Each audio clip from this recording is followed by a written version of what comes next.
جو انسان، جو بندہ، جو عورت، جو مرد بھی مقابلہ کریں گے، لڑیں گے، وجاہد کن سے مقابلہ کیا جاتا ہے اور کس سے لڑا جاتا ہے؟ جو مخالف ہوں. تو اللہ پاک کہتے ہیں جو میرے مخالف ہے، جو میرے دشمن ہے، ان سے جو لڑے گا، والذین جاہدوا، جو بھی ان سے لڑے گا. اللہ پاک کون سے دشمن ہیں؟ اللہ سبحانہ تعالیٰ کے دو بہت بڑے دشمن ہیں، بہت ہی بڑے دشمن ہیں.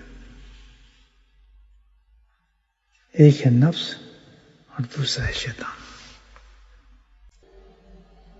یہ سب سے بڑے دشمن ہیں اللہ تعالیٰ کے، اور طاقتور بھی بہت ہے، ڈھیلی بھی ان کو بہت ہے، ہر وقت انسان کے ساتھ ہے،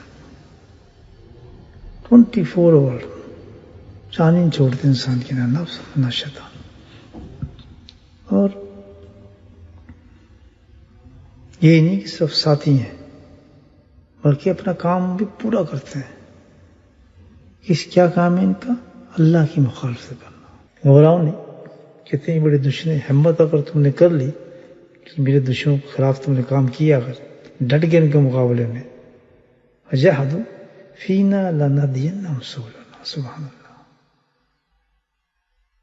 کہ پھر باقی میرا کام ہے کہ ان کے چنگل سے، ان کے جالوں سے میں تمہیں کیسے نکالتا ہوں. سبحان اللہ.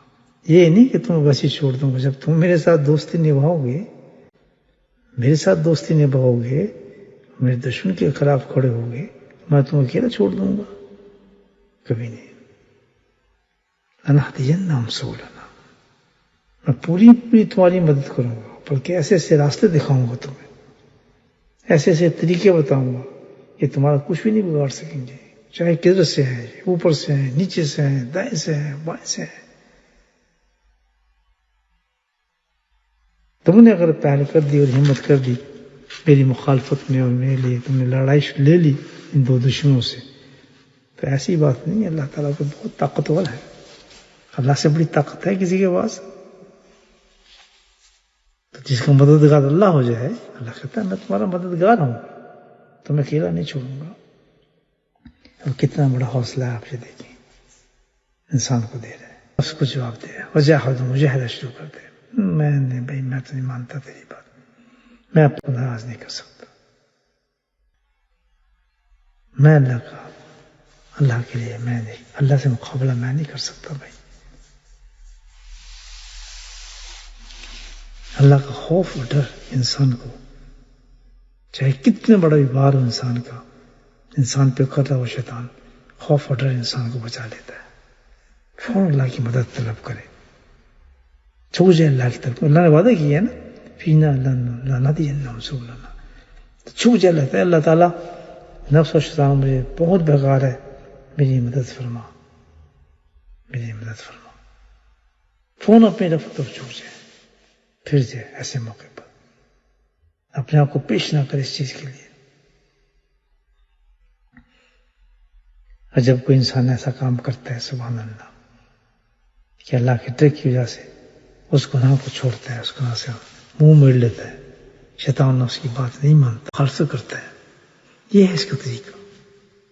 یہ نہیں کہ آپ کو فرشتے آئیں گے میں ہٹانے کے، نہیں آپ گناہ نہ کریں، اور اللہ کے فرشتے اتر رہے ہیں. بھائی تم گناہ کیوں کر رہے ہو؟ تم ہمارا ہاتھ پکڑ رہے ہیں، ہمارے ہاتھ سے ٹیلی فون چھین رہے ہیں، اس کی توقع کر رہے ہیں آپ.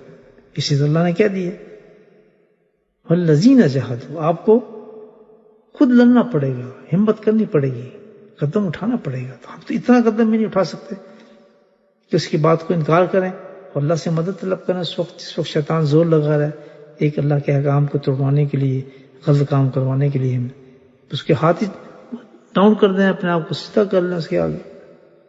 یہ تو بہت کمزوری کی بات ہے. فرق کام تو یہ ہے کہ اللہ کا خوف اور ڈر سے فوراً اللہ کی طرف رجوع کرے انسان. اللہ تعالیٰ مجھے بچا.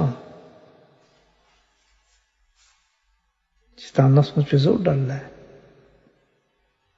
جب انسان کے یہ ایکشن لیتا ہے سبحان اللہ پاک نے قرآن میں کتنی بڑی انعام رکھا ہے اس پر. وَلَمَنْ خَافَ مَقَامَ رَبِّهِ جَنَّتَانِ. اللہ کہ جس نے گناہ کرتے وَلَمَنْ خَافَ مَقَامَ رَبِّهِ جَنَّتَانِ، ڈر گیا، خوف زدہ ہو گیا، کہتا نہیں میں یہ کبھی نہیں کر سکتا ہوں کام. اور اس ڈر کی وجہ سے، خوف کی وجہ سے بالکل شیطان نے اس کو پوائنٹ پہ پہنچا دیا تھا گناہ کے لیے کہ گناہ کر جاتا، نزدیک تھا بالکل گناہ کے، لیکن اس نے اللہ کے خوف کی وجہ سے اس گناہ کو فوراً چھوڑ دیا کہ نہیں میرا رب مجھ سے ناراض ہوگا. یہ ہے بس یہ ہے ہماری زندگی کا سارا کھیل کہ شیطان و نفس ہمیں دعوت دے، ہمیں جکڑے، اور ہم اللہ کی طرف رجوع کر کے اپنے آپ کو اس سے بچائیں. یہی ہے کہ سب سے بڑی گیم جس دنیا کے اندر ہم کھیلنی ہے وہ یہ ہے، نتھنگ ایلس. کتنی بڑی عبادت ہے، آپ یہ دیکھیں کہ اس حالت میں اگر انسان بچ گیا گناہ سے، سبحان اللہ، شیطان نے جگڑ لیا گناہوں کے اندر، بالکل پوائنٹ میں پہنچا دی ہے، اور اس نے اللہ کی مدد مانگی ہے، اللہ نے مدد دے کے اس کو بچا لیا، خوف سے نکل گیا. تو اللہ کیا فائدہ فرماتے ہیں وَلِمَنْ خَافَ مَقَامَ رَبِّهِ جَنَّتَانِ، کہ ایسے انسان کے لیے میں کیا ہوں گا، دو جنتیں ہیں. سبحان اللہ، جنت باغ کو کہتے ہیں، دو یعنی ڈبل انعام ہے ایسے آدمی کے لیے. میں نہیں سمجھتا کہ کسی بھی عبادت کے لیے اللہ تعالیٰ نے قرآن میں اس قسم کے انعام رکھا ہے کہ تم یہ کرو گے تو میں تمہیں دو جنتیں دوں گا. وَلِمَنْ خَافَ مَن، یہ صرف اس انسان کے لیے رکھا ہے کہ جو اللہ کے گناہ قریب پہنچ گیا ہے، گناہ کے لیے نفس زور مار رہا ہے اور وہ کہتا ہے میں نے نہیں کرنا، اللہ کی خاطر میں چھوڑتا ہوں، اسی وقت وہ شخص جو ہے دو جنتوں کا حقدار